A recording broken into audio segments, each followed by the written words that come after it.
Come gather round, people, wherever you roam, and admit that the waters around you have grown, and accept it that soon you'll be drenched to the bone. If your time to you is worth saving, then you better start swimming or you'll sink like a stone. But times they are a-changin'.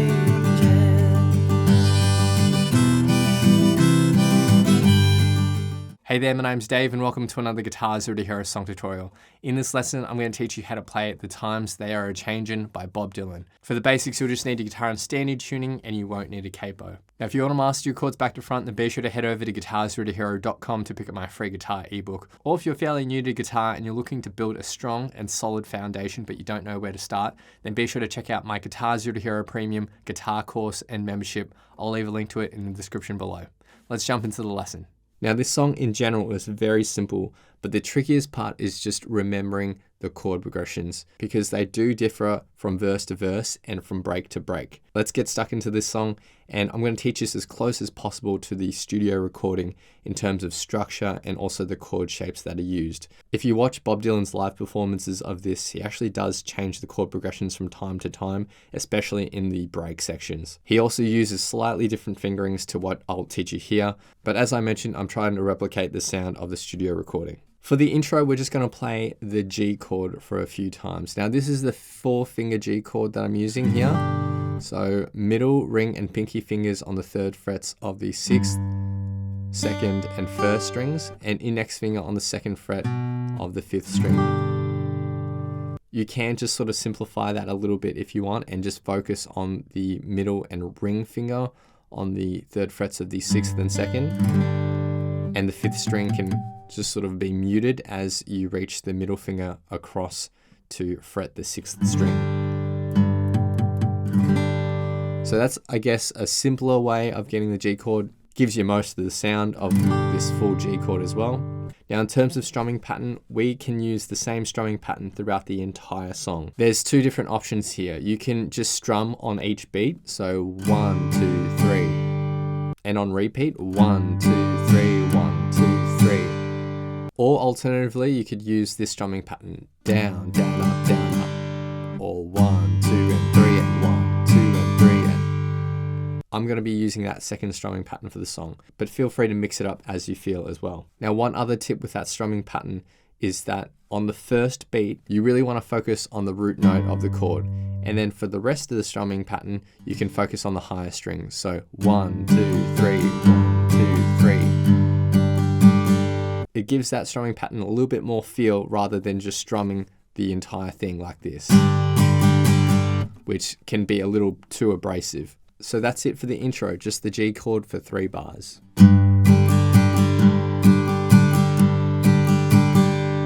Jumping into verse 1 now, there are 6 lines of chords. So for the first line of chords, we're going to play our G, then E minor, C, and G for 2 strumming patterns. So the first line of chords, 1, 2, 3.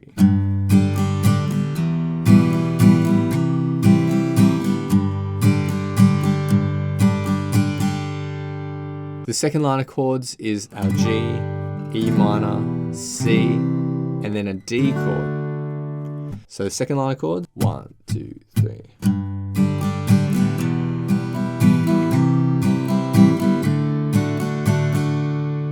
Now the third line of chords is almost the same as the first line of chords, except we're adding 1 more bar of G.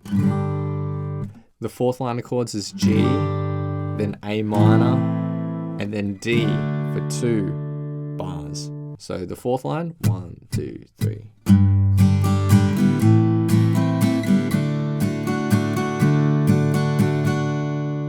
For the beginners out there, here's a tip for the D chord to make it sound as good as possible. You absolutely do not want the 6th string ringing out. So when you're fretting your D chord, make sure you have your thumb slightly reaching over the top to lightly touch that 6th string. That way, if you strum all the strings, at least the 6th string won't ring out. If the 5th string rings out, that's okay, but you don't want the 6th string ring out because it will sound like this, which is quite dissonant and not very clear. But if you mute the 6th string, sounds much better. The fifth line of chords is a D for 1 bar, and then we go to C sus2. So from the D, just lift your index and middle finger and put your middle finger onto the 3rd fret of the 5th string.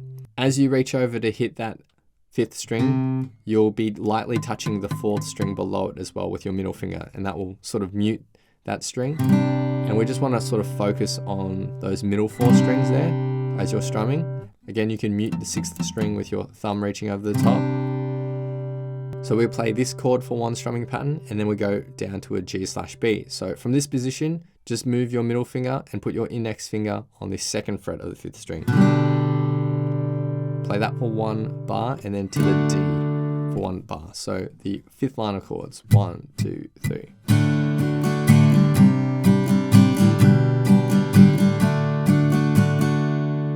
Then for the 5th line of chords, it's G for 2 bars of music, D, and then back to G. So that is the form and structure for verse number 1, which will sound like this in total. 1, 2, 3.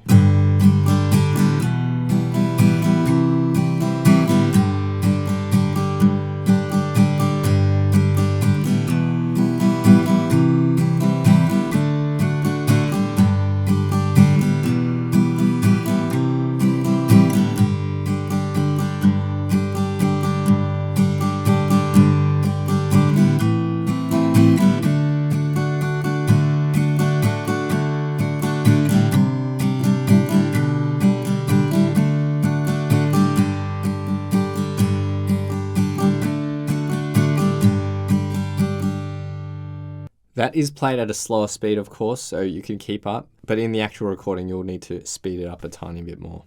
Next is break number 1, and there's 2 lines of chords here. It's just G, E minor, C, and G, and then the 2nd line of chords is G for another 3 bars. So break number 1, 1, 2, 3.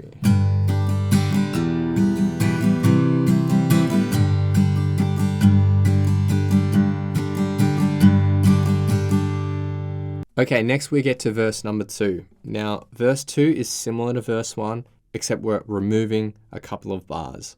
So, the first bar we need to remove is the final G in the 3rd line of chords. So now the 3rd line of chords is just the same as the 1st line of chords. The other bar that we're removing is the very final G in the 6th line of chords. So for the last line of chords, this is G for 2 bars and then a D, and then we jump into the 2nd break. That's verse 2, which sounds like this. 1, 2, 3.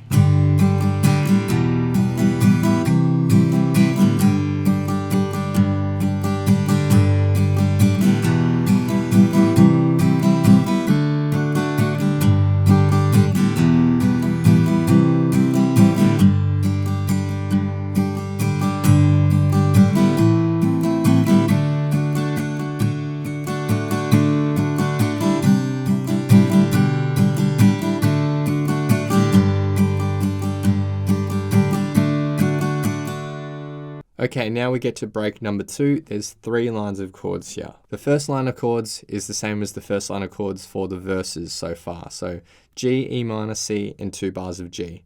For the 2nd line of chords, we have D, our C sus2, G/B, and back to D. And for the 3rd line of chords, it's the D for another 3 bars. So pretty self-explanatory, chords that we've already used in the song, just a slightly different form. And break number 2 will sound like this. 1, 2, 3.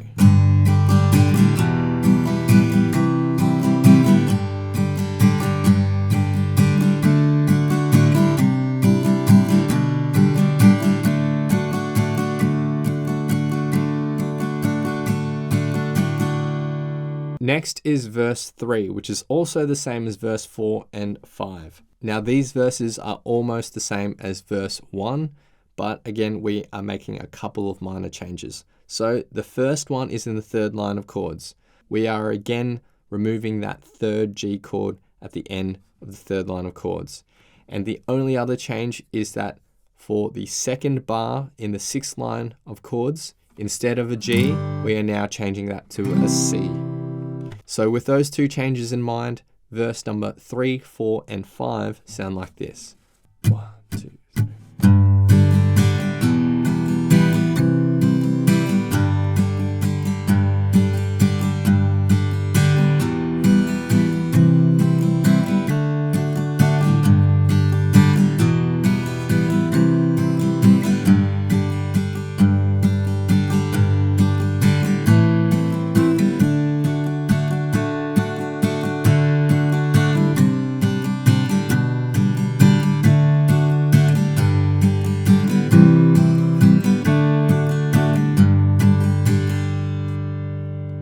Next we have break number 3, which is just G, D, C sus2, back to D, and then G for 2 more bars.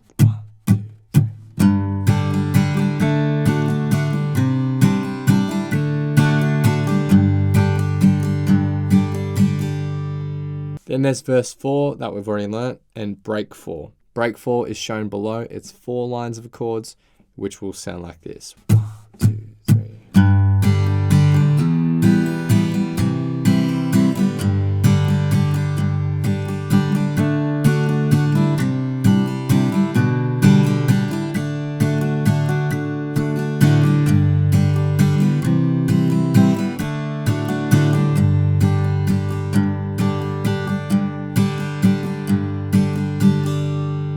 There's verse number 5 after that, and then the outro, which is just G, E minor, C, and G. Those are all the parts you need to learn for this song.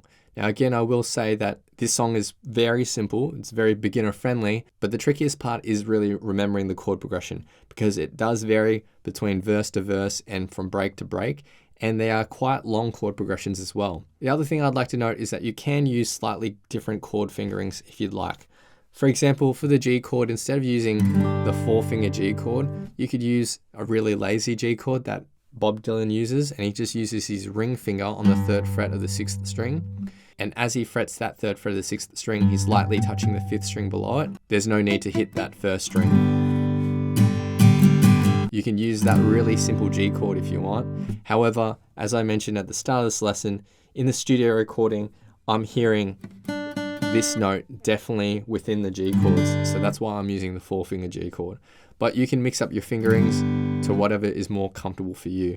And with the C chord as well, you'll see Bob Dylan, he uses the C over G, which sounds slightly fuller, like that, but you can just simply use a C chord too if you want. So feel free to experiment with it. Again, that strumming pattern that I'm going to use at the playthrough and that I taught you is just a suggestion, so feel free to experiment and improvise with it. You don't need to always be going down, down, up, down, up. You can mix it up as you move through the song. And in fact, when I play in a live setting, I'm not constantly sticking to one strumming pattern, but rather I'm playing what feels appropriate during the song and mixing it up so it doesn't sound too boring. But for the purposes of teaching this song and helping you practice, I've got that single strumming pattern throughout the entire lesson. So now I'll be doing a full playthrough of the song with the vocal track on top for some context. Feel free to play this back as many times as you'd like to practice, play along to, and see how you go.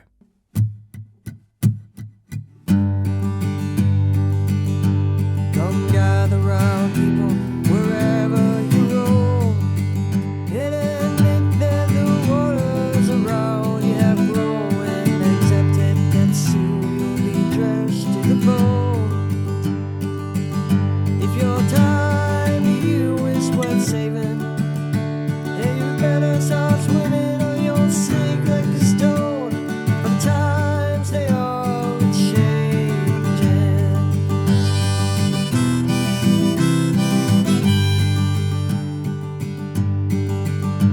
Come writers and critics who prophesize with your pen, and keep your eyes wide, the chance won't come again. And don't speak too soon, for the wheels still in spin, and there's no telling who this naming. Yours to lose and I will be later to win, for the times they are changing.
Thanks so much for watching. If you've enjoyed this lesson, then I know you'll absolutely love these other lessons too. So hit the link here.